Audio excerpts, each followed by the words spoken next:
Alright, so the igniter on my Pellet Pro fireplace went out the other day. I ordered a new one. Here's the old one. Here's my new one. To replace it, it's pretty easy.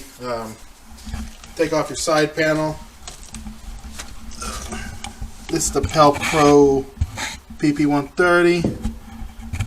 Anyway, right there, there's one screw in the top. You take that screw off, and your igniter will actually slide out. And then I kind of push it to the other side and unplug it. Alright, so igniter quick igniting, one way quick test is to just check your ohms on it. Just get you an ohms meter, make sure it's set to ohms. Just put your leads on each side, the plug. This is my old one. If you can see on the screen, it ain't reading nothing. It's just, actually just says 1, which is what shows when I'm not connected. My new igniter.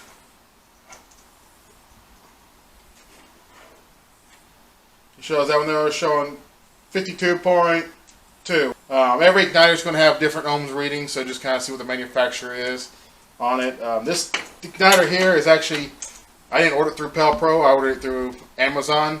The link will be in the description. Pellet Pro wanted like $130 for the igniter, where Amazon I think I got for like $20, $30, somewhere around there.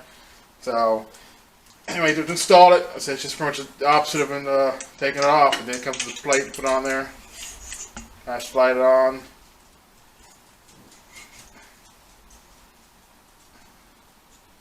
Just bend it in place. Just bend in place, slide back in, put your screw back in. And then, like I said, if that's your problem, then that should fix your problem. So anyway, that's how to test and replace your igniter on your stove. Thanks for watching. Please like and subscribe.